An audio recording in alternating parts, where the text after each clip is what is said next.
ಸಿದ್ದರಾಮಯ್ಯನವರ ಸಂಪುಟದಲ್ಲಿ ಮತ್ತೊಬ್ಬ ಸಚಿವರ ತಲೆದಂಡ ಆಗುತ್ತಾ, ಮತ್ತೊಬ್ಬ ಸಚಿವರು ರಾಜೀನಾಮೆ ಕೊಡ್ತಾರಾ ಅನ್ನೋದು ಪ್ರಶ್ನೆ. ಅವ್ರು ಯಾರು ಅಲ್ಲ, ಅಬಕಾರಿ ಇಲಾಖೆಯಲ್ಲಿ ಆಗಿರುವ ಹಗರಣಕ್ಕೆ ಸಂಬಂಧಪಟ್ಟಂತೆ ಸಚಿವರ ತಲೆದಂಡ ಆಗೋ ತನಕ ಕೂಡ ಹೋರಾಟ ಬಿಡೋದಿಲ್ಲ ಅಂತ ಬಿಜೆಪಿ ನಾಯಕರು ಆಕ್ರೋಶ ಹೊರಹಾಕ್ತಿದ್ದಾರೆ. ಅಲ್ಲಿಗೆ ಆರ್.ಬಿ. ತಿಮ್ಮಾಪುರ ಅವರ ರಾಜೀನಾಮೆ ಪಡೆದುಕೊಳ್ಳುವಲ್ಲಿ ಬಿಜೆಪಿ ನಾಯಕರು ಯಶಸ್ವಿ ಆಗ್ತಾರಾ? ಅಬಕಾರಿ ಹಗರಣದಲ್ಲಿ ರಾಜೀನಾಮೆ ಕೊಡಲೇಬೇಕು ಅಂತ ಪಟ್ಟು ಹಿಡಿತಾ ಇದೆ ಬಿಜೆಪಿ. ತಿಮ್ಮಾಪುರ ರಾಜೀನಾಮೆಗೆ ಮೈತ್ರಿ ನಾಯಕರು ಪಟ್ಟು ಹಿಡಿದಿದ್ದಾರೆ. ಸದನದ ಒಳಗೂ ಕೂಡ ದೊಡ್ಡ ಮಟ್ಟದ ಕೋಲಾಹಲಕ್ಕೆ ಕಾರಣ ಆಗಿತ್ತು ರಾಜೀನಾಮೆಯ ವಿಚಾರ. ಮೊಗಸಾಲೆ ಪ್ರವೇಶ ದ್ವಾರದಲ್ಲಿ ಕುತ್ಕೊಂಡು ತಮಟೆ ಬಾರಿಸಿ ಆಕ್ರೋಶ ಹೊರಹಾಕ್ತಿದ್ದಾರೆ ವಿಪಕ್ಷದವರು. ಕೋಟಿ ಕೋಟಿ ಲೂಟಿ ಮಾಡಿದ್ದಾರೆ, ಕೂಡಲೇ ರಾಜೀನಾಮೆ ಕೊಡಬೇಕು ಅನ್ನುವಂತ ಆಗ್ರಹ. ಕೋಟಿ ಕೋಟಿ ಗೋವಿಂದ ಅಂತ ಘೋಷಣೆ ಕೂಗಿನೇ ಆಕ್ರೋಶ ವ್ಯಕ್ತವಾಗ್ತಾ ಇದೆ. ರಾತ್ರಿ ಇಡೀ ಪ್ರೊಟೆಸ್ಟ್ ಮಾಡಿ ಬೆಳಗ್ಗೆ ವಿಧಾನಸೌಧದಲ್ಲಿ ವಾಕಿಂಗ್ ಹೊರಟಾಗ್ಲೂ ಕೂಡ ಅದೇ ಮಾತುಗಳನ್ನ ಬಿಜೆಪಿ ನಾಯಕರು ಆಡ್ತಿದ್ದಾರೆ. ಯಾಕಂದ್ರೆ ಅಬಕಾರಿ ಹಗರಣದಲ್ಲಿ ಅಷ್ಟೆಲ್ಲ ಕೋಟಿ ಕೋಟಿ ಅವ್ಯವಹಾರ ಆದ್ರೂ ಕೂಡ ಯಾಕೆ ರಾಜೀನಾಮೆ ಪಡೆದುಕೊಳ್ತಾ ಇಲ್ಲ, ಈ ಪ್ರಶ್ನೆಯನ್ನ ಬಿಜೆಪಿ ನಾಯಕರು ಮಾಡ್ತಿದ್ದಾರೆ. ಅಲ್ಲಿಗೆ ಆರ್.ಬಿ. ತಿಮ್ಮಾಪುರ ಅವರ ರಾಜೀನಾಮೆ ಪಡೆದುಕೊಳ್ಳುವಲ್ಲಿ ಬಿಜೆಪಿ ನಾಯಕರು ಯಶಸ್ವಿ ಆಗ್ತಾರಾ?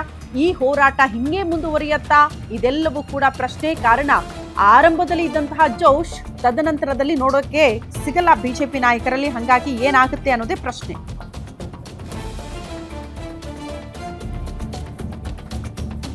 ಓಕೆ, ನಮ್ಮ ಪ್ರತಿನಿಧಿ ವಿಪಕ್ಷ ನಾಯಕ ಆರ್ ಅಶೋಕ್ ಅವ್ರನ್ನ ಮಾತನಾಡಿಸಿದ್ದಾರೆ. ಏನ್ ಹೇಳಿದ್ದಾರೆ ಬನ್ನಿ ನೋಡ್ಕೊಂಡು ಬರೋಣ. ಸಚಿವ ತಿಮ್ಮಾಪುರ ಅವರ ರಾಜೀನಾಮೆಗೆ ಆಗ್ರಹಿಸಿ ಬಿಜೆಪಿ ಜೆಡಿಎಸ್ ಜಂಟಿಯಾಗಿ ಅಹೋರಾತ್ರಿ ಧರಣಿಯನ್ನ ಮಾಡಿದರೆ. ಇದ್ರ ಬಗ್ಗೆ ಮಾತನಾಡೋದಕ್ಕೆ ನಮ್ಮ ಜೊತೆ ಇದೀಗ ವಿಪಕ್ಷ ನಾಯಕರಾದಂತಹ ಆರ್ ಅಶೋಕ್ ಇದ್ರೆ, ಬನ್ನಿ ಮಾತಾಡ್ತೀರಾ. ಸರ್, ಅಹೋರಾತ್ರಿ ಧರಣಿ ಮಾಡಿದ್ರಿ, ಈಗ ವಾಕಿಂಗ್ ಸಹ ಮಾಡ್ತಾ ಇದ್ರಿ. ಇವತ್ತಿನ ಹೋರಾಟ ಯಾವ ರೀತಿ ಆಗಿರುತ್ತೆ ನಿಮ್ಮ ಸದನದಲ್ಲಿ? ಇದೇ ರೀತಿಯಾಗಿ ಅಹೋರಾತ್ರಿ ಧರಣಿ ಏನಾದ್ರು ಮುಂದುವರಿಸ್ತೀರಿ? ಎಲ್ಲಿವರೆಗೂ ತಿಮ್ಮಾಪುರ ರಾಜೀನಾಮೆ ಕೊಡಲ್ಲ ಅಲ್ಲಿವರೆಗೂ ಅಹೋರಾತ್ರಿ ಕಂಟಿನ್ಯೂ. ಇವತ್ತು ಸದನ ರಾತ್ರಿ ಮಾಡಿದ್ರೆ ನಾಳೆನೂ ಮಾಡಿದ್ರೆ ನಾಳೆನೂ ಅಹೋರಾತ್ರಿ ಮಾಡ್ತೀರಿ. ನಾ ಸ್ಪೀಕರ್ಗೆ ಹೇಳ್ತೀನಿ, ಇನ್ನೊಂದು ವಾರ ಸದನ ನಡೆಸಿ ಇನ್ನೊಂದಷ್ಟು ಇಲಾಖೆಯಲ್ಲಿ ಆಗ್ತಾ ಇರುವಂತ ಭ್ರಷ್ಟಾಚಾರವನ್ನ ನಾವು ಬಯಲಿಗೆಳಿತೀರಿ. ಇವರು ಸರ್ಕಾರದ ಲೂಟಿ ಹೊಡೆಯಕ್ಕೆ ಅಬಕಾರಿ ಇಲಾಖೆಯನ್ನ ಯೂಸ್ ಮಾಡ್ತಾ ಇದ್ದಾರೆ. 6,000 ಕೋಟಿ ಲೂಟಿ ಆಗಿದೆ ಅಂತ ಅಬಕಾರಿ ಇಲಾಖೆಯ ಅಧಿಕಾರಿಗಳು ಒಪ್ಕೊಂಡಿದ್ದಾರೆ ಆಡಿಯೋದಲ್ಲಿ. ಮತ್ತೆ ಯಾರು ಕಾಂಟ್ರಾಕ್ಟರ್ಗಳಿದ್ದಾರೆ, ವೈಟ್ ಸ್ಟೋರ್ ಮಾಲೀಕರು, ಅವ್ರು ಹೇಳ್ತಾ ಇದ್ದಾರೆ ನಮ್ಮ ಹತ್ರನೇ 6,000 ಕೋಟಿ ಲೂಟಿ ಹೊಡೆದಿದ್ದಾರೆ ಮನುಷ್ಯ. ಈ ಮನುಷ್ಯನ ವಜಾ ಮಾಡಿ, ಮುಖ್ಯಮಂತ್ರಿಗಳೇ ಈ ಮನುಷ್ಯನ ವಜಾ ಮಾಡಿ, ಇಲ್ಲ ಅಂದ್ರೆ ಸರ್ವನಾಶ ಆಗೋತತೆ, ರಾಜ್ಯದ ಬೊಕ್ಕಸ ಹಾಳಾಗೋತತೆ ಅಂತ ಅಸೋಸಿಯೇಷನ್ ಹೇಳಿದ್ದಾರೆ. ಇಷ್ಟಾದ್ರೂ ಕೂಡ ಮುಖ್ಯಮಂತ್ರಿ ಸೈಲೆಂಟ್ ಆಗಿದ್ದಾರೆ ಅಂದ್ರೆ ಇದರಲ್ಲಿ ಅವ್ರಿಗೆ ಮೇಜರ್ ಪಾಲ್ ಹೋಗ್ತಾ ಇದೆ, ಅದಕ್ಕೋಸ್ಕರ ಸೈಲೆಂಟ್. ಸರ್, ನಿನ್ನೆ ನೀವು ಸಹ ಸದನದಲ್ಲಿ ಅವರು ದಾಖಲೆಗಳನ್ನ ಕೇಳ್ತಿದ್ರು, ನನ್ನ ವಿರುದ್ಧ ಸಾಕ್ಷಿ ಏನಿದೆ ಅನ್ನುವಂಥದ್ದು. ನೀವು ಪೆನ್ ಡ್ರೈವ್ ಸಹ ಇಟ್ಟು ತೋರಿಸಿದ್ರಿ, ಕೆಲವು ದಾಖಲೆಗಳನ್ನ ಕೂಡ ಇಟ್ಟು ತೋರಿಸಿದ್ರಿ. ಆದ್ರೂ ಸಹ ಅವರು ರಾಜೀನಾಮೆ ಕೊಡಕ್ಕೆ ಮುಂದಾಗ್ತಾ ಇಲ್ಲ. ಸಿಎಂ ಸಿದ್ದರಾಮಯ್ಯನವರು ಕೂಡ ಸಚಿವರ ಪರ ನಿಂತಿದ್ದಾರೆ. ಸಿದ್ದರಾಮಯ್ಯನವ್ರು ಯಾಕೆ ನಿಂತಿದ್ದಾರೆ ಅಂತ ಪಾಲಿದೆ. ಈಗ ನಾನು ದಾಖಲೆ ಕೊಟ್ಟೆ, ಅದ್ ಡಿ ಸಿ ಹೇಳಿದ್ದಾನೆ ಪೆನ್ ಡ್ರೈವ್ ನಲ್ಲಿ, ಹೌದು ದುಡ್ಡು ಕೊಡ್ಬೇಕು ಮಂತ್ರಿಗೆ, ಮಂತ್ರಿ ಮಗನ್ಗೆ ಅಂತ. ಇನ್ನೊಂದು ಪೆನ್ ಡ್ರೈವ್ ನಲ್ಲಿ ಜಾಯಿಂಟ್ ಕಮಿಷನರ್ ಹೇಳಿದ್ದಾನೆ ಮಂತ್ರಿಗೆ ದುಡ್ಡು ಕೊಡ್ಬೇಕು ಅಂತೇಳಿ. ಇನ್ನು ಮಂತ್ರಿ ಮೇಲೆ ಲೋಕಾಯುಕ್ತದಲ್ಲಿ ಕಂಪ್ಲೇಂಟ್ ಆಗಿದೆ, ದಾಖಲೆ ಕೊಟ್ಟಿದ್ದೀನಿ ನಾನು. ಅಸೋಸಿಯೇಷನ್ ಯಾರು ಲಿಕ್ಕರ್ ಅಸೋಸಿಯೇಷನ್ ಇದೆ, ಅವ್ರು ಹೇಳಿದ್ದಾರೆ ನಮ್ಮ ಹತ್ರ ಎಲ್ಲ ದುಡ್ಡು ಕಲೆಕ್ಟ್ ಮಾಡಿದ್ದಾರೆ ಅಂತ. ಇನ್ನೇನು ಬೇಕು ದಾಖಲೆ? 5 ದಾಖಲೆ ಕೊಟ್ಟಿದ್ದೀನಿ. 5 ದಾಖಲೆ ಕೊಟ್ಟ ಮೇಲೂ ದಾಖಲೆ ಕೊಡು ಅಂತ ಹೇಳಿದ್ರೆ ನಾನು ರಾಹುಲ್ ಗಾಂಧಿ ದಾಖಲೆ ತಂದು ಕೊಡ್ಬೇಕು ಲಾಸ್ಟ್ಗೆ.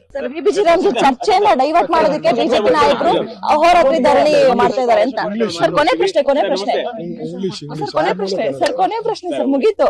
ಬಿಬಿಜಿ ರಾಮ್ಜಿ ಚರ್ಚೆ ವಿಚಾರನ ಡೈವರ್ಟ್ ಮಾಡೋದಕ್ಕೆ ಬಿಜೆಪಿ ನಾಯಕರು ಈ ರೀತಿಯಾಗಿ ಮಾಡ್ತಿದ್ದಾರೆ ಅಂತ ಕಾಂಗ್ರೆಸ್ ನಾಯಕರು. ನಾವು 1 ವಾರ ಆಯ್ತು ಕೊಟ್ಟು, ಅಬಕಾರಿ ಇಲಾಖೆದು 1 ವಾರದಿಂದನೇ ನಿಲುವಳಿ ಸೂಚನೆ ಕೊಟ್ಟಿದ್ದೀನಿ.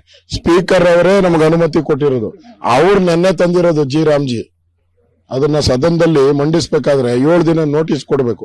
ನೋಟಿಸು ಕೊಟ್ಟಿಲ್ಲ, ಏನು ಕೊಟ್ಟಿಲ್ಲ. ಏಕಾಏಕಿ ದುರಾಡಳಿತದಿಂದ ತಂದು ಮಾಡಿದರೆ. ಅವ್ರು ತಂದಿರೋದೇ ಇಲ್ಲಿಗಲ್, ಅದಕ್ಕೆ 3 ಪೈಸೆ ಬೆಲೆ ಇಲ್ಲ. ಇದಿಷ್ಟು ವಿಪಕ್ಷ ನಾಯಕರಾದಂತಹ ಆರ್ ಅಶೋಕ್ ಅವರ ಮಾತು. ಕ್ಯಾಮರಾ ಪರ್ಸನ್ ಸಚಿನ್ ಜೊತೆ ಕಮಲ ಶಿವಣ್ಣ, ಗ್ಯಾರಂಟಿ ನ್ಯೂಸ್, ಬೆಂಗಳೂರು. ಅಬಕಾರಿ ಅಕ್ರಮ ವಿಚಾರವಾಗಿ ಸಚಿವರ ರಾಜೀನಾಮೆಗೆ ಒತ್ತಾಯಿಸಿ ಬಿಜೆಪಿ ಜೆಡಿಎಸ್ ಅಹೋರಾತ್ರಿ ಧರಣಿ ಮಾಡಿದ್ದಾರೆ. ಈಗ ಇದ್ರ ಬಗ್ಗೆ ಮಾತನಾಡೋದಕ್ಕೆ ನಮ್ಮ ಜೊತೆ ಇದೀಗ ಮಾಜಿ ಉಪಮುಖ್ಯಮಂತ್ರಿಗಳಾದಂತಹ ಅಶ್ವಥ್ ನಾರಾಯಣ್ ಇದ್ದಾರೆ. ಬನ್ನಿ ಮಾತಾಡ್ಸೋಣ. ಸರ್, ಅಹೋರಾತ್ರಿ ಧರಣಿ ಮುಗಿಸಿದ್ರಿ, ಇವಾಗ ವಾಕಿಂಗ್ ಕೂಡ ಮಾಡ್ತಿದ್ರಿ. ಯಾವ ರೀತಿ ಆಗಿತ್ತು ನಿಮ್ಮ ಧರಣಿ ಅಂತ?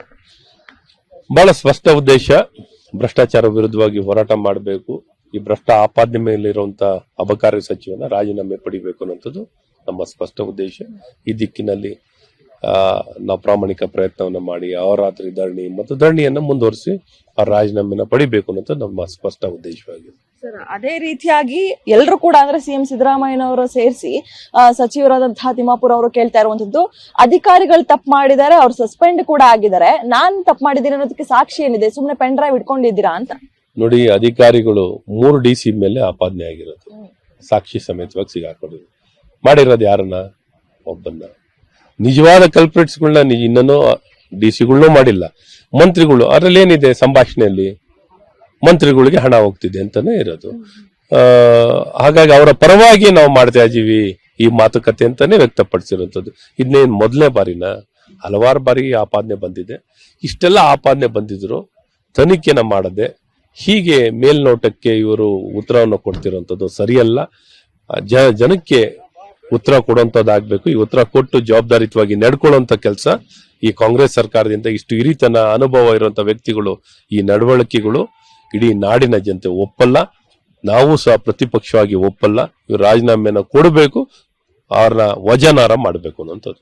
ಸರ್, ನಿನ್ನೆ ಇದೇ ವಿಚಾರವಾಗಿ ಸದನದಲ್ಲಿ ಮಾತಿನ ಚಕಮಕಿ ಕೂಡ ಆಯ್ತು. ಎಲ್ಲೋ ಒಂದ್ ಕಡೆ ಸಿಎಂ ಸಿದ್ದರಾಮಯ್ಯನವರು ತಮ್ಮ ಸಚಿವರನ್ನ ಸೇಫ್ ಮಾಡ್ತಾ ಇದ್ದಾರೆ ಅನ್ನುವಂತಹ ಆರೋಪ ಸಹ ನೀವು ಮಾಡಿದ್ರಿ. ಹೌದು, ಅವ್ರನ್ನ ಸೇಫ್ ಮಾಡ್ಕೋತಾ ಇದಾರೆ, ಮಂತ್ರಿನೂ ಸೇಫ್ ಮಾಡ್ಕೋತಾ ಇದಾರೆ, ಈ ಸರ್ಕಾರನೇ ಸೇಫ್ ಮಾಡ್ಕೋತಾ ಇದಾರೆ. ಹಣವನ್ನೇ ಪಡ್ಕೊಳ್ಳಿಕ್ಕೇನೆ ನಿಂತಿರುವಂತ ರೀತಿ ಸಮರ್ಥನೆಯನ್ನು ಮಾಡ್ಕೋತಾರೆ. ಇತಿಹಾಸದಲ್ಲಿ ಯಾವ ಸರ್ಕಾರನೂ ಈ ರೀತಿ ಸಮರ್ಥನೆಯನ್ನು ಮಾಡ್ಕೊಂಡಿರೋದಿಲ್ಲ. ಸದನದ ಒಳಗೆ ಈ ರೀತಿ ಸಮರ್ಥಿಸಿಕೊಳ್ಳುವಂತ ಬಂಡ ಸರ್ಕಾರವಾಗಿದೆ. ಸರ್, ಇದೀಗ ಅಹೋರಾತ್ರಿ ಧರಣಿ ಆಯ್ತು. ಇವತ್ತಿನ ಸದನದ ಒಳಗೆ ಯಾವ ರೀತಿ ಆಗಿರುತ್ತೆ ನಿಮ್ಮ ಹೋರಾಟ? ಯಾಕಂದ್ರೆ ನಿನ್ನೆನೆ ಸಾಕಷ್ಟು ತೀವ್ರವಾಗಿತ್ತು, ಇವತ್ತು ಯಾವ ರೀತಿ ಆಗಿರುತ್ತೆ? ಮುಂದುವರೆದ ಭಾಗವಾಗಿ ಈ ಧರಣವನ್ನ ಮುಂದುವರಿಸಿ ಅವರ ಬೇಡಿಕೆ ಇಲ್ಲಿವರೆಗೂ ಮಣಿಯಲ್ಲ ಅಲ್ಲಿವರೆಗೂ ನಮ್ಮ ಹೋರಾಟ ಮುಂದೆ. ಅಲ್ಲ, ಈಗ ಅಹೋರಾತ್ರಿ ಧರಣಿ ಮಾಡಿದಿರಿ, ನಿಮ್ಮ ಈ ಒಂದು ಧರಣಿಗೆ ಸರ್ಕಾರ ಮಣಿಯುತ್ತಾ ಅಂತ? ಖಂಡಿತ ಮಣಿಲೇಬೇಕು ಅನ್ನುವಂಥದ್ದೇ ನಮ್ಮ ಉದ್ದೇಶ. ಮಣಿಬೇಕು ಅನ್ನೋ ವಜಾಗೊಳಿಸುತ್ತಾರೆ ಅಂತ ವಿಶ್ವಾಸ ಇದೆ. ಇದಿಷ್ಟು ಮಾಜಿ ಉಪಮುಖ್ಯಮಂತ್ರಿಗಳಾದಂತಹ ಅಶ್ವಥ್ ನಾರಾಯಣ ಅವರ ಮಾತು. ಕ್ಯಾಮರಾ ಪರ್ಸನ್ ಸಚಿನ್ ಜೊತೆ ಕವನ ಶಿವಣ್ಣ, ಗ್ಯಾರಂಟಿ ನ್ಯೂಸ್, ಬೆಂಗಳೂರು.